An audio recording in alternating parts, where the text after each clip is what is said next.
Okay, so for those of you that are interested, I am going to give you some tips and tricks on interviewing to be a trainer. So here are some steps to success.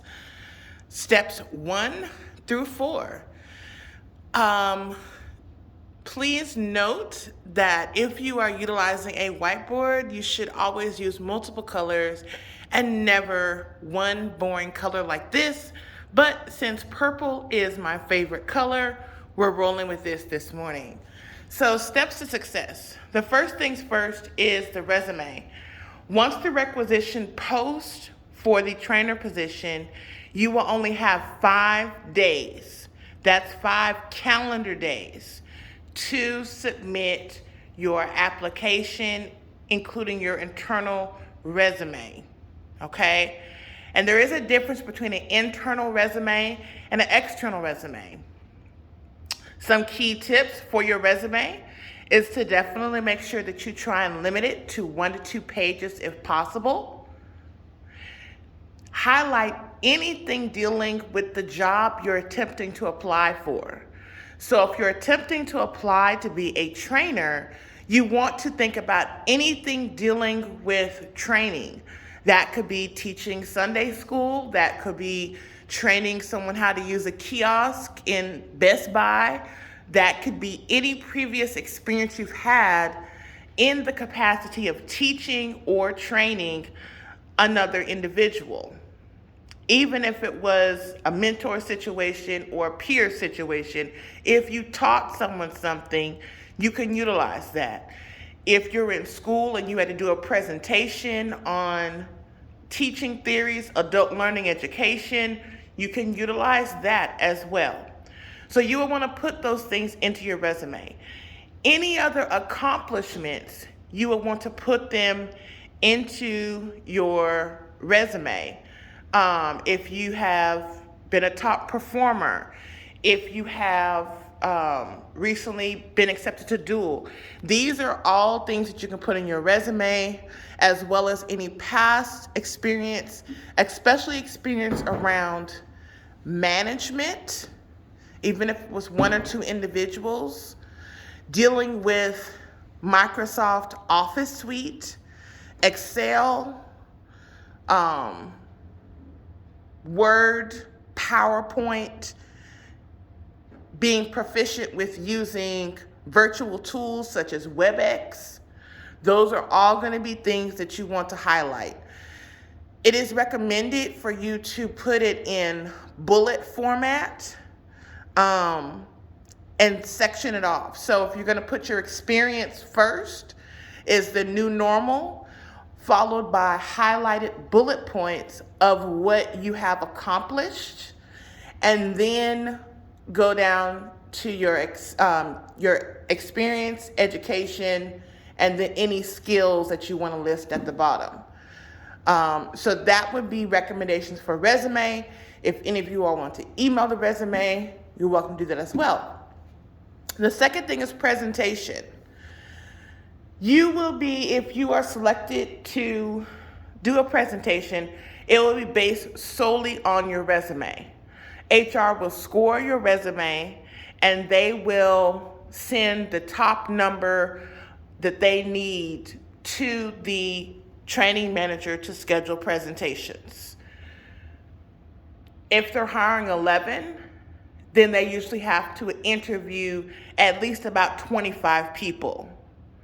So even though they're only hiring 11, it doesn't mean that you can't get an interview. They're going to have to hire more, they're going to have to interview more than 11 to actually make it a fair interview process. They also, during the presentation, will be sending out information to you via email. So once the 5 days pass and the requisition is closed, it's very important to check your email. Check your email. Once you get the email, it's going to have a meeting maker for your presentation, as well as an attachment with instructions. The attachment with instructions is going to be very detailed on what you should have. So some things that you should have, and I'm gonna walk while I get these things, because one thing that you should always have is you should always be prepared and have all of your stuff ready to go. So one of the things that you're gonna want to have, you're gonna want to have a basket, and you're gonna want to put a little label on it, and we're gonna call it the Ask It basket. So you're gonna put that in the front of your table wherever you're doing your presentation at, okay? With the label on it that says Ask It basket. Some of this might sound kindergarten, but I'm just going to let it be known. Never turn your back to the audience when you are presenting. Always stand to the side and walk the room. So if you are presenting, you could be walking, especially during the activity time. You can be walking around, checking with people, how are you guys working? You guys have any questions? Okay, great, no questions. You're moving around the room. Then you're coming back to the front. Okay. So keep in mind of your body placement and position at all times. So for the actual presentation, you should walk into the room with your Ask It basket and also this, which I'm going to place right up here, an agenda. One moment. There we go. So I'm going to erase all this stuff. Whoa, I'm going to erase all this stuff. Sorry about that, you guys. You guys had to see that horrible grill. All right. So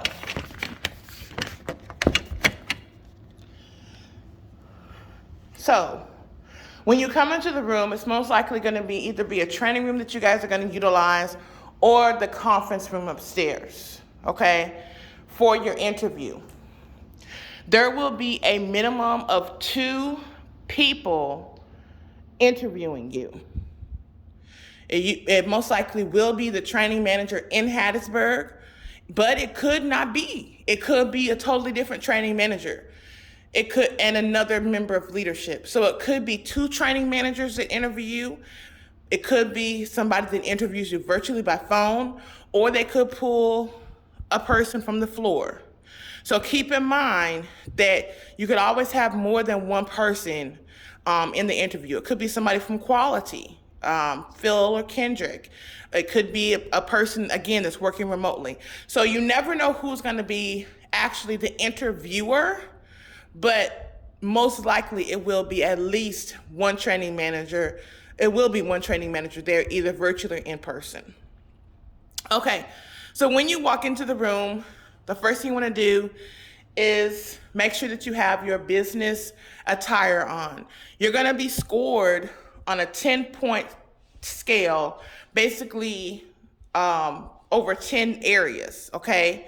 So one of the easiest areas for you to get points on is business attire. Tie, dress jacket, dress slacks, dress shoes for the males. Ladies, skirt or pants, dress jacket, flats or heels. No open-toed. As long as you do that, you're going to get an automatic maximum points on business attire. Okay? So that's one thing. The next thing that you can get the automatic points on is preparation. Again, your agenda, your Ask It basket, and any other materials you need.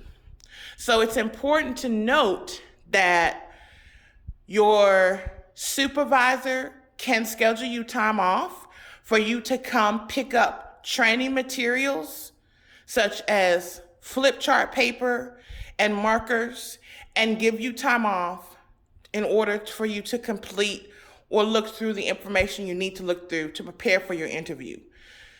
You are not going to be able to take that information home, because it is, if they give you the topic related to Medicare Marketplace, it is going to be considered PHI or PII, but your supervisor can lock it up in their desk, okay? Just make sure that whatever day your interview is scheduled for, your supervisor will be there at the time that your interview is for, so they can unlock it. If not, you can get it stored in the training department. Okay, so you can make your flip charts ahead of time. You can store them in the training department or with your supervisor. Just know that. Okay, there will be designated trainers, most likely Latrice Carson or Amber Cameron or Jasmine, that will be able to provide you the flip chart paper and pens. So don't feel like you're bugging anybody by asking for stuff. You need to ask for stuff as soon as you get that notification that you can get a presentation interview, so you have the most possible time to prepare. Now, a couple things about training in general. Training is not reading from a script. Training is also not going off the top of your head and not ever looking at the materials that you have available to you to use as a resource. So a lot of you probably have went through training, if you're new recently, and may or may have not had an acting trainer. And those folks did probably the best that they could do. But 9 times out of 10, they probably were using a little bit of what we call fake it till you make it. And that's okay. But what happens a lot of times is people do a lot of popcorn reading, or they don't use their resources at all. And that really is not effective training. Effective training is the transfer of knowledge. So in order to effectively transfer knowledge, you have to do something called pulse checks, okay? And you also need to incorporate some type of activity. This is easily done. It sounds like a lot, but it's actually easily done. So I'll give you guys an example. When I went to be hired as a trainer for Walmart.com, I first shadowed somebody as a mentor in training class and helped them out as a mentor, basically a driver, like you guys have drivers and floaters now. I did that for a little while, and then I applied. 30 other people applied for one position. I did my presentation on Microsoft Word and cheesecake. I beat out 30 people. No PhD, no master's degree. Had never been a trainer before. Had never been a teacher before. Had went to school for some adult learning theories in elementary education, but that's not what my associate's degree is in. So regardless of your background, regardless of who else is applying, you can do it if you have the right tools and the right knowledge in order to be successful. But I recommend for each of you to make it your own. There's no cookie cutter right or wrong answer as to how to train. There's a framework, right? So this is the framework. You're welcome. This is where you're gonna say, hi guys, my name is Tiandra Robinson, and I wanna welcome you guys today. We're gonna have a great day. Remember yesterday we picked up on this such and such lesson, and now today we're gonna be going over such and such. So I wanna welcome yourself again, and just to make sure we have introductions, just go ahead and say your name, how long you've been here, etc. Okay, that's your welcome. Once you get done with an item, you do want to go to your board and give a nice check mark. This allows yourself and the classroom to both keep track of where you are on the agenda. It also gives you a chance to keep a mental note in your head. Basically, this is your checklist, but this is also letting your class know what you're doing for the day. So you're doing to do that. All right, so intro into today's lesson. This is going to be like a high-level overview. So in this part right here, you could summarize what today's lesson is going to be about, okay? And if you know that information off the top of your head, you can do that. All right, so then after the intro, you can say, okay, you guys ready to get started?